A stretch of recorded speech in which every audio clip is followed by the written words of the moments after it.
Hey everyone, welcome back. My name is Andrea. I am the Knitting PT on Instagram and here on YouTube.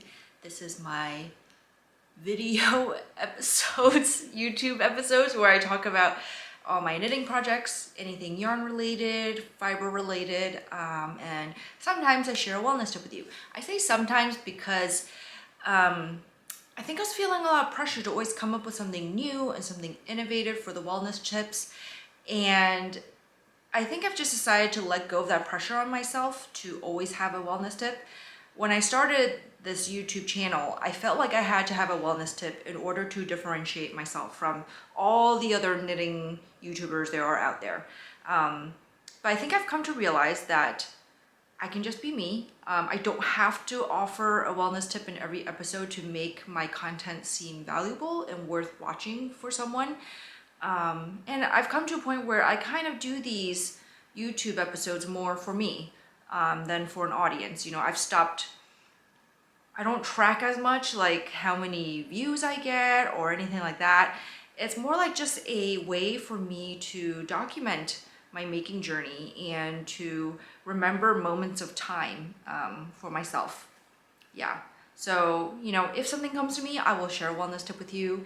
If not, then I just won't, and hopefully that's okay. In any case, you can find lots of other resources on my website and on my Instagram. Everything is linked down below, including my Ravelry project pages, website, Patreon, Ko-Fi, all those things. And I have a little bit of housekeeping to start with before we dive into the yarny things. So, I have been given the opportunity and invited to be part of a new virtual retreat that is happening in March. It is being put on by the Making app, which is the same company that puts out like the Making magazine. And they have an app which is just like a place for all crafters and makers to share pictures of what they make. It's supposed to be, well, I think it's supposed to be what Instagram used to be like before like reels and videos and stories kind of took over. And they have a part in the app where you can teach classes, which I've done before. And now they're having a virtual retreat in March called a Ritual. And it's going to be 2 days. There's going to be 9 speakers or teachers, and we will be all kind of talking around this theme of ritual, of how crafting and making is a ritual for many of us. And there's like a lot of different classes. Like I think there's a tarot class, there is I think jewelry making class. Like there's a lot of things. I will link the website below with all the details for registration and all the teachers and what classes there are. So I'm really honored and really excited to have been asked to present a body care class. I will be doing it alongside Mariah, who is also another physical therapist who is a knitter. And she also teaches classes on the Making app, but her classes are more centered around knitting techniques. And she does have a class on hand care too. But we're not teaching together. We each have our own class, but we are collaborating together to make our classes kind of like seamlessly flow into each other, so that, you know, my class is a starting point, hers is a continuation of the things we will be talking about in mine. And it's going to be different. It's not going to be my usual posture and ergonomics classes that I've been teaching with Making and with Rogue Knitting Live. It's going to be something a little different, and I'm really excited. The tentative title that I have for it is called Removing Barriers to Movement. So it's going to be a little bit more thought process based. There will of course still be exercises at the end that we'll go through together, but I am really excited for this. I hope you are too, and if you're interested, you can find the links below to register, and I hope that you will join us. Yeah, so I'm really excited for that. We had a brainstorm session yesterday, and Mariah and I just got to really like geek out and nerd out, and it was like really fun. It's the first time I've collaborated with another physical therapist on like something knitting related to movement. And it was just really neat. It was super neat. Yeah. Anyway, so that's the housekeeping bit, I think. I'm trying to think if there's anything else I need to mention. I don't think there is. So we'll just dive right into it. So first, I finally remembered to talk about what I'm wearing first. This is the Alley sweater, and this is by Sarah Opie, s.knits on Instagram. I test knit this for her a few months ago. I think like the pattern came out in September, I think. Yeah. And mine is done up in Woolberry Fiber Co. The main color is Eloise. This is this beautiful peachy rosy pink. And again, I will try to fix all color issues in my editing process because everything looks kind of blown out to me right now on camera. And then the contrast color is Lake of Shining Waters, also Woolberry from the Anne of Green Gables Club. Yeah, so I'll give you kind of a close-up look of that cuff detail here. So I knitted exactly to the pattern. And for the pattern, she has you use the contrast color for the cuff here. I've seen a lot of versions where people reversed it, where they did the main color for the cuff here and then ended with the contrast color here, which mimics how the hem is done on the body. And you can see that nice split hem detail here. The pattern is written for either split hem or just a regular hem, so you can choose. It's got a folded over collar, which makes it nice and snug. And this color work yoke is just gorgeous.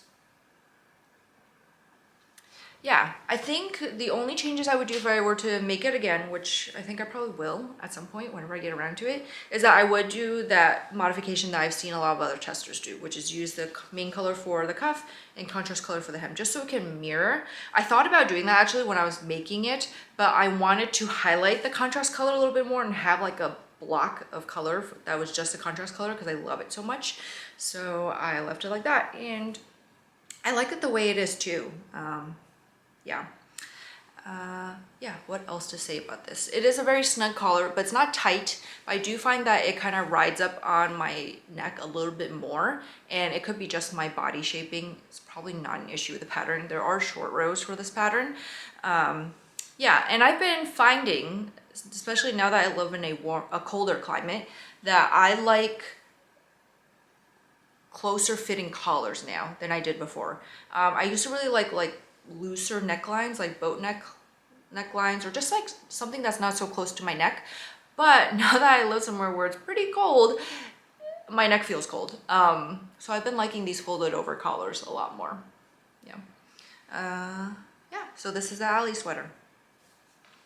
All right, I've got two FOs to show you. One is one that I finished last time, but I didn't have it with me because my daughter was wearing it to school. So I figured because she did not wear it today that I would bring it here so you could see it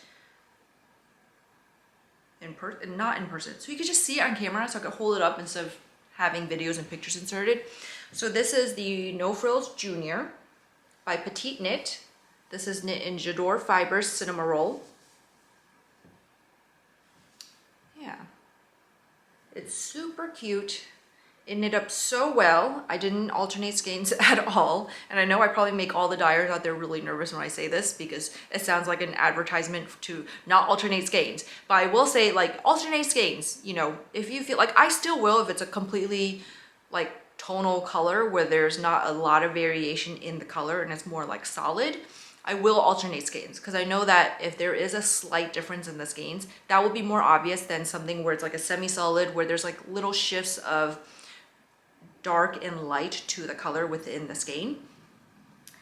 And sometimes, you know, with variegated colors, you run the risk of pooling. But with Cinema Roll, there was absolutely no pooling throughout at all. Yeah, but it's so cute. My daughter really likes it. She's already picked out colors for her next one, and I have to cast it on. I'm waiting to finish some other projects so I can free up the needles that I need for it. But yeah, super cute. She really loves it. Yeah, so this is Cinema Roll. The other finished object I have to show is a test knit. I'm not going to talk about it too much in detail because the pattern won't be released until next year, until I think end of January maybe, and I'll talk about it more in depth then. But for now, I'm just going to show it to you and share like little details. So this is the building blocks test for Aimee Sher. Here it is.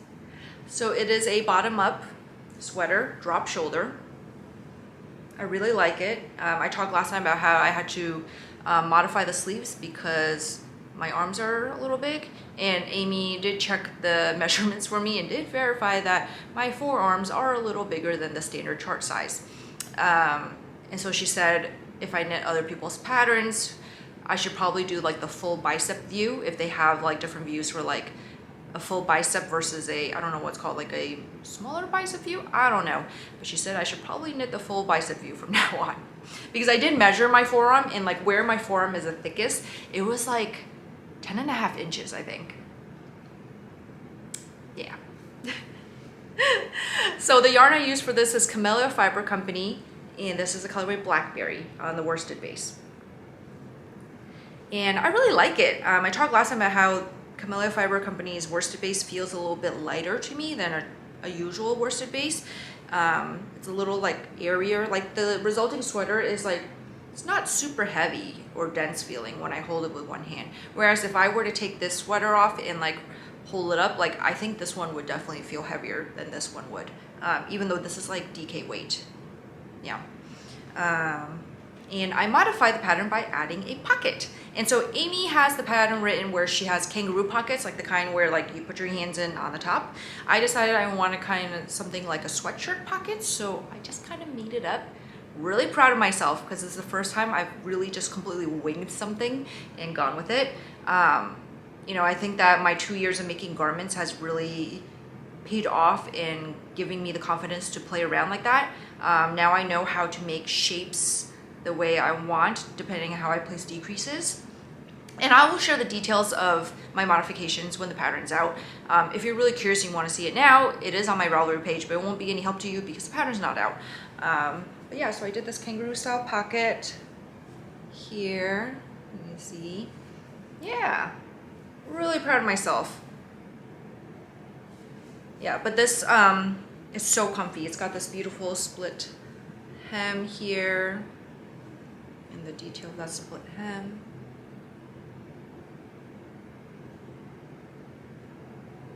Yeah, but I really love it. I'll talk about it more in detail when the pattern's out, and I'll wear it for you here in the podcast because I do feel that it is most helpful to see it on someone's body and to see how the sweater sits and how it moves.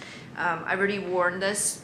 I haven't taken FO shots yet, but I have already worn it.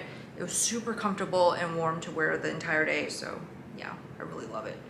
I'm also coming to the realization, I don't remember I've shared this on the I keep wanting to call it podcasts on YouTube before, but I'm coming to realization that I think bottom up sweaters, drop shoulder sweaters fit me best. I still love raglans, but with raglans, you know, there's a thing sometimes where if you raise your arms, the whole sweater rises up, and with drop shoulders, they don't do that. And you know, drop shoulders are not as fun to knit, I think. There's something about seeing a yoke increase that's really fun. It's really pretty to show. Drop shoulder sweaters that are bottom up are kind of boring to show because it's just like a big rectangle going around. But I really love the fit of my drop shoulders. Like I love the fit of this one. I love the fit of my Dear Duomo. Yeah, so I'll probably be knitting more. Like my most worn sweater is probably my Dear Duomo sweater. Like I reach for it the most on a day when it's cold, on a day when I want to be cozy, when I want to feel comfortable. Like that sweater is just, it just fits me perfectly. Like the collar is perfect. It's just the perfect sweater for me. I definitely want to make another one. But yeah, that's my rambling for about that. Okay. So that's it for FOs. I have lots of whips to show you. I feel like I haven't made a ton of progress on all of them because last week was Thanksgiving here in the United States. I had all these grand plans to knit when we drove to Brooklyn to have Thanksgiving dinner with my husband's side of the family. We went up on a Wednesday night. But then we were stuck in traffic a lot. I started getting motion sick, and when we came back it was pitch black, and so I actually didn't really knit a lot at all, even though I had these grand plans of knitting for all these 3 hours. Actually, we spent like 4 hours in the car total, probably because of traffic. But yeah, so let's see. I have made a lot of progress on some of them. So first I'll show you progress on the daisy vest for my mom.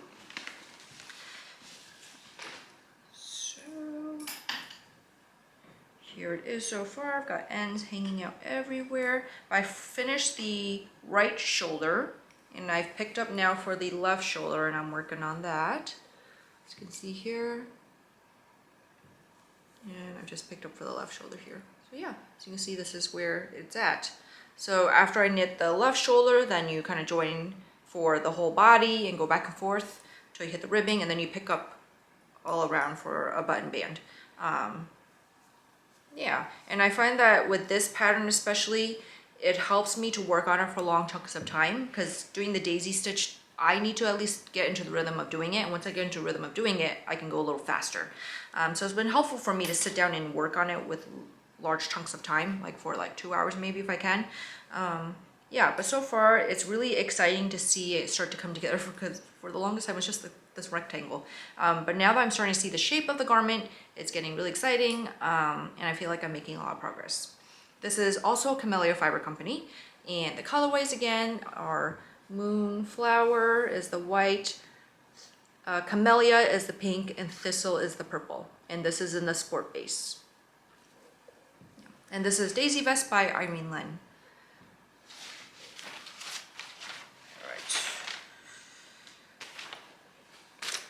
The next whip I'm gonna show you is the Carlisle Saddle test knit that I'm doing for Madison Moe. This is in Cat Sandwich Fibers, Sweet and Spookier on the fingering base. I think she calls it Trusty Sock. I have made more progress. I am right now working on the sleeve increases. Yeah. It's knitting up beautifully so far. So you can see here is the saddle shoulder, and now I'm at the part where I'm increasing it. Yeah. Still a ways away from sleeve separation. We'll get there. Yeah. But I'm really liking working on it. Yeah, the colorway is knitting up beautifully. I like the 3x1 broken rib and how that looks. Yeah, I'm really excited for this one to be done. Just need to get there.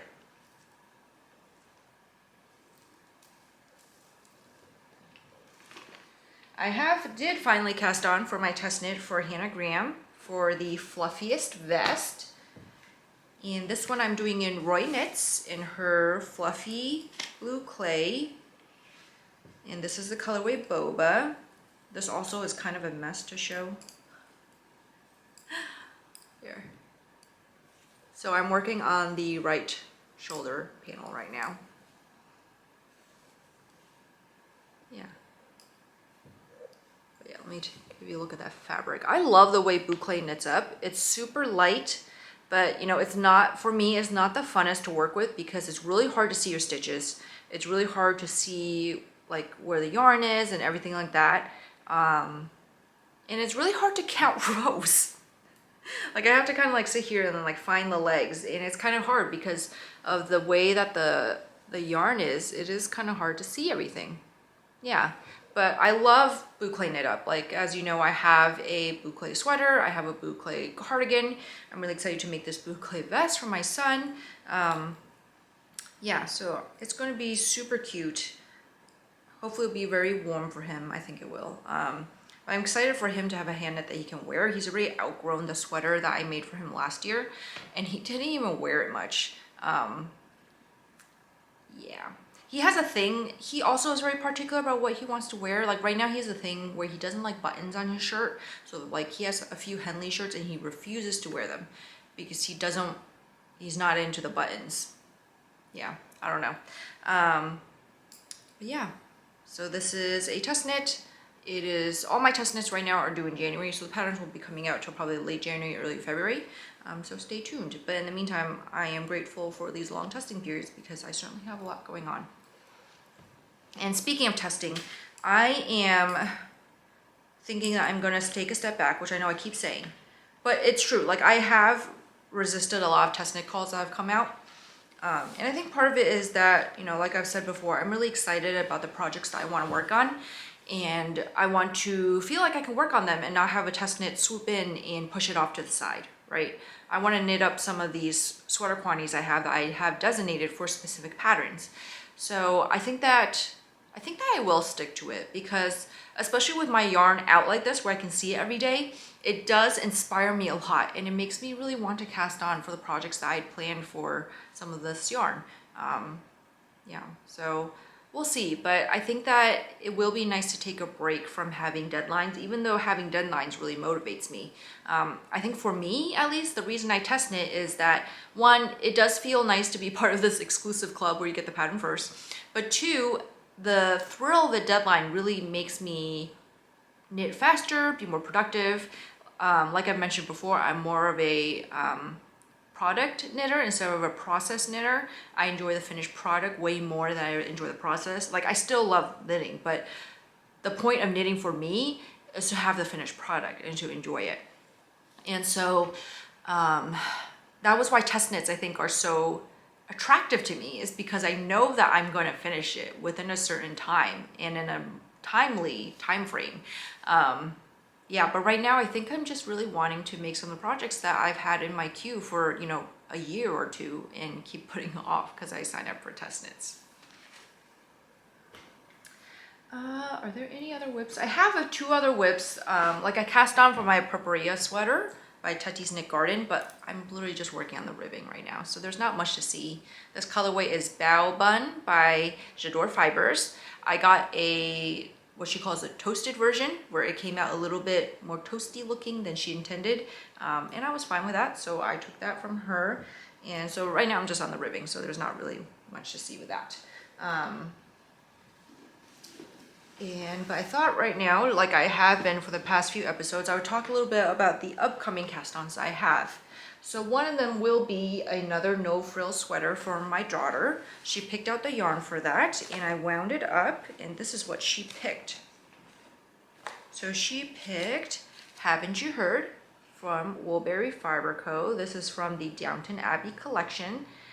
This color especially, I've noticed, is never accurate on camera or in photos. It always comes out looking more blue than teal, and in person it's this kind of bright teal blue, turquoise blue if anything, turquoise teal blue with the, you know, the little, with the slight dark variegation throughout.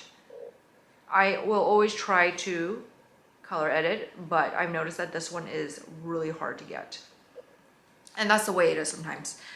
So this is on Berry Merino, 100% superwash merino, and I'm gonna hold the double for her sweater. Yeah. The other cast on I'll have going on soon is a hat for my husband. I have a funny story about this actually. So 2 weekends ago, you know, everyone was digging through my stash. My daughter was looking for the yarn for her sweater, and then I asked my husband if he wanted another hat, because it's been a while since I knit him anything. Well, not a while. I knit him that big sweater last year. That's a lie.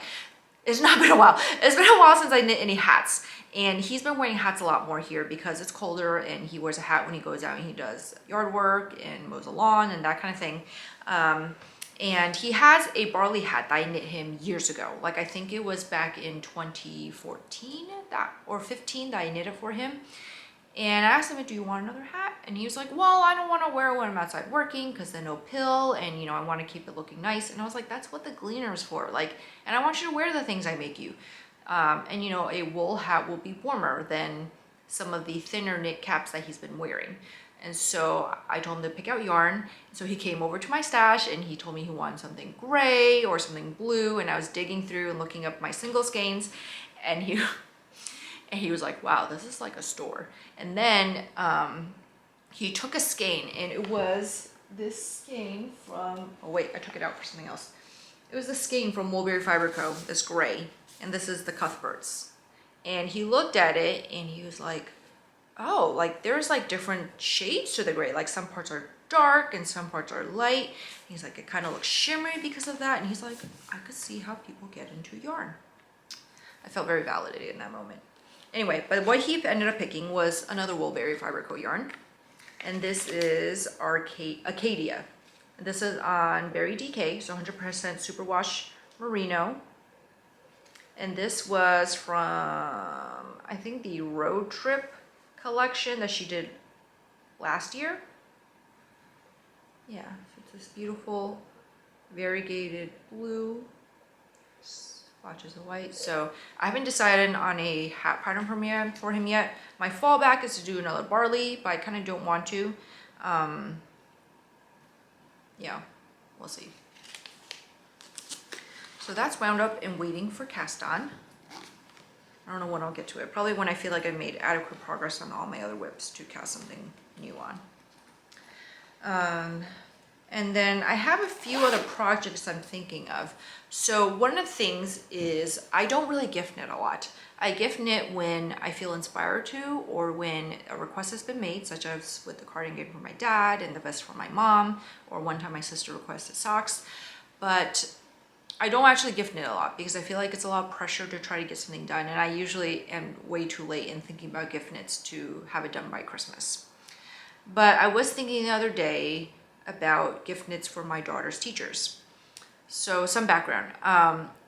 The way I grew up was my parents were both teachers before. My dad taught junior high school in New York City. My mom was a preschool kindergarten teacher in the city also.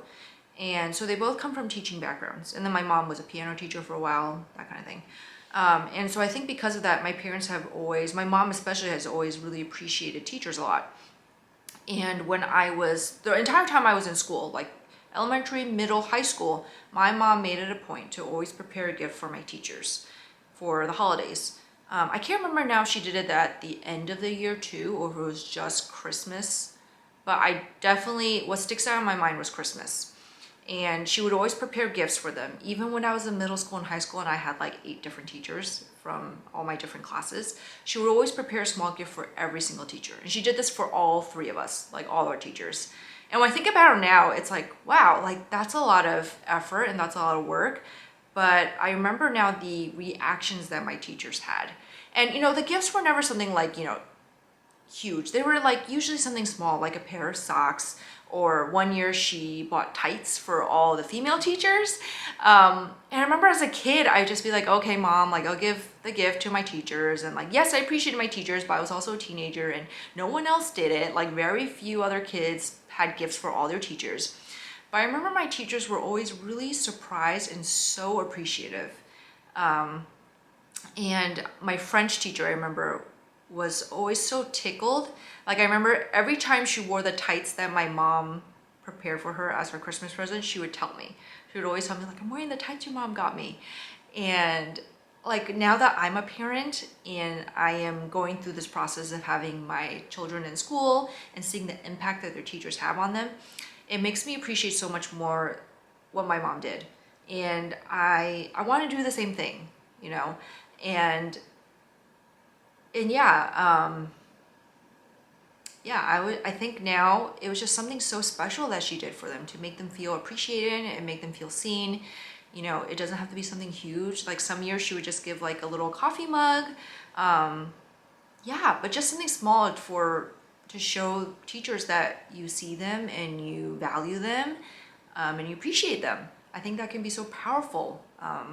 Yeah, and so this year especially, I've been really feeling like I want to do it, and I think I want to keep up this tradition for my children now, because you know this year we went through a lot of changes in the past year. We moved twice in the past year. You know, we moved from Texas to here in the tri-state area, and then moved again within the tri-state area to a new school district. And my daughter's gone through a lot of transitions, and she's handled them really well, and I'm really proud of her. But I also want to give credit to the teachers who helped with that transition. And I think especially the teachers that she has this year at her new school have been so helpful. Like they have really encouraged her. They have really seen her. They have really paid attention to her. Like I was so surprised at the parent-teacher conference I had this year, how well her teacher knew her already, even though it had only been, I think, like 6 weeks of school. He knew her so well. Like he knew that she needed time to open up. He knew that she was observant. He knew that she could be hard on herself. And it really touched me to see how much care and how much attention he devoted to each of his students, you know, not just her, but to each of his students. And she has already grown so much in terms of like her reading and math skills and her self-confidence. And I want to show my appreciation just like my mom did. And so I was thinking this year, I wanted to make her teacher a hat. And I was just going through my stash. I think the pattern I want to do is the Manhattan hat, by Tori Knits NYC. She has 3 different versions. She has a worsted weight version. She just came out with a bulky version, and there's a, I think it's a fingering weight version. She calls it the Manhattan Hat Light. I'm gonna do the worsted weight version. So I have a couple options here. So one, I could do it in this Tattered Pages. I have a skein left over from my cardigan I made. This is Tattered Pages by Woolberry Fiber Co. and worsted. So I could do this, or I was thinking I could hold 2 different yarns together and kind of marl them instead to create that kind of worsted weight. This might be closer to Aran weight, but I think it'll be fine. So one, I have this skein of the Cuthberts on DK. It's this beautiful tonal gray, or not tonal, semi-solid gray. And then I was thinking I could hold it with either Winter's Eve by Woolberry Fiber Co. or with the skein from Camp Fiber Yarns, and this is called Tiramisu. And it's another gray, but it's got these kind of like wood fire speckles throughout it. Yeah, so I was thinking I could hold one of these 2 together, or I might dash dive a little bit more and find some other combos. Yeah, I'm leaning towards this one just because it's a little bit more contrasty with the colors together. Yeah, and I think that a worsted / Aran weight hat should be like fairly quick to whip up. Yeah, and I think it would be a nice gift for her teacher. Yeah, so those are my thoughts on that. I kind of wish I'd thought about this earlier so that I wouldn't be feeling like I'm pressed for time, because she has about 3 weeks of school before she's out for winter break. So I've got to get it done in that time frame. I think in the future I will be kind of preparing more in advance. All right, so that is it for whips and future cast-ons and that kind of thing. For today, the maker that I want to kind of highlight and talk about is Green Letter Day. Now, she's a dyer located in, I think she's in San Antonio in Texas. And she, if you've not seen her before, she has these beautiful palettes of yarn that she creates for blankets. And I mean, you can always order like whatever you want, whatever colorway for sweater quantities or whatever. But her thing that she highlights them in is in these beautiful crochet blankets. Every time I see one of her blankets, it makes me want to make one, even though I don't really crochet and I definitely don't have the time to be making a blanket. But the goal for 2023 is probably to try to make a blanket, because I purchased a blanket kit. And I bought this back over the summer. I didn't show it yet, and so I figured today was a perfect opportunity. And if I look kind of strange, it's because I'm trying to hug this huge pile of yarn. So her blanket kits usually come with 10 colors, 2, 4, 6, 8, yeah, 10 colors, and then you can purchase the sashing separately. I did not purchase sashing, mainly because it would have been a total that, it would have been a lot of yarn. And I decided, like, let's just wait and make sure that I actually like make a blanket first. And I can always purchase the sashing at a later time. So I bought, which kit is this? Now I can't remember. I can't remember which kit this is or what it's called. But it is basically a beautiful neutral palette here.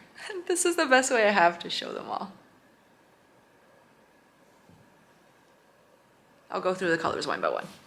So, and I want to highlight Green Letter Day because I really love her colors. She specializes and only does these semi-tonal, I don't know what to call them, semi-solid, semi-tonal. They're more tonals, really, tonal colorways, and they're just so beautiful. They're so gorgeous. There's just so many of them. They're all so different and unique too. Yeah. So let's go through them. So this is Gem. Beautiful gray. This is Writer's Block. This light peachy color. Next we got Phantom of the Opera. This beautiful, slightly off-white cream.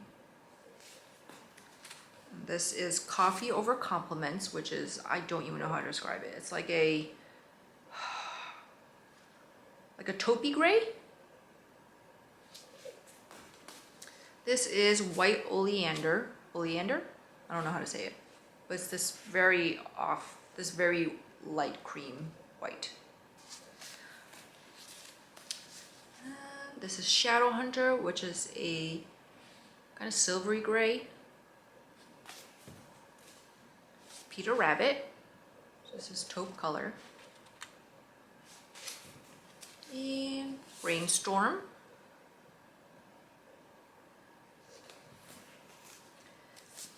Inside Voice, which is this very light blushy peach.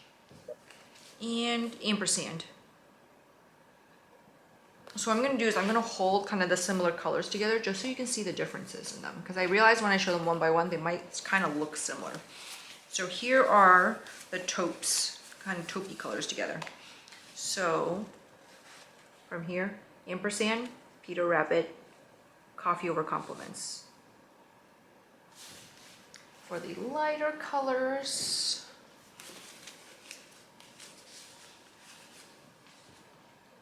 got White Oleander, Phantom of the Opera. What is this? I can't see it. Inside Voice, and Writer's Block. And for the grays, got Gem, Brainstorm, and this one is Shadow Hunter. Yeah. But yeah, like they're so beautiful and they're so unique. I really love them. Kimchi & Co, Megan, and probably Arnett and Pearls, we are probably going to be all crocheting a blanket together in 2023. That's our tentative plan. We are also all saying we're going to do less test knits, but we'll see how well that goes. Yeah, so I think that'll be really fun. I'm really excited for that blanket. I've been wanting kind of like a neutral-ish blanket for a while for my office. So hopefully I can make it. Again, I'm not the best at crocheting. There's something about it where, so I'm left-handed, but I learned how to crochet and knit right-handed because I was only taught by right-handed people. And with crocheting, I have a really hard time with tension and with maintaining the correct tension. I'm always too tight usually, and then when I try to be looser, I end up way too loose. So crocheting is a little bit of a struggle for me. Whereas knitting, I think it's just easier for me to maintain tension because you're wrapping the yarn like around the needle that's giving you the tension. Whereas with crochet, it's kind of just like all by feel, right? Like it's all by feel and about like how far you pull out the loops. Yeah, and so when I crochet, it's usually kind of a mess. So we'll see how this goes. Yeah, and right now I can't remember what blanket pattern I'd wanted to make with this. I should write down notes. I really should. I always think I'm gonna remember things and I just don't. So we'll see. I'm pretty sure what I was thinking was the puff stitch, I think, square that Green Letter Day has as a tutorial on her Instagram, but could be something else. Really don't remember, but we'll figure it out. Yeah, all right. So I think that's all I've got to show you today. Hopefully when I come back in 2 weeks, more of these whips will be further along. I should have that hat cast on. Yeah, I'm just really feeling very inspired to make recently. Just need to find the time to knit more and to knit faster and to cast on more yarn. Yeah, but I am very excited, I think, to do less test knits and to just do more of my own personal projects and finally get around to the projects that I've been waiting to do. Yeah. And the other thing, I think in my next episode, what I'll be doing is I'll be showing you the December box from Woolberry. I did not purchase any Advents this year, but I did purchase the December box from Woolberry Fiber Co. And I purchased the both option where you could get the variegated and the semi-solids because I didn't want to miss out. And also my birthday's in December, so this was my birthday present to myself. It's arriving today, or it should be, but our mail comes very late. Like it doesn't come till like 5 or 6 o'clock in the evening. So I will show it to you guys next time. So in the meantime, happy knitting. I'll see you then.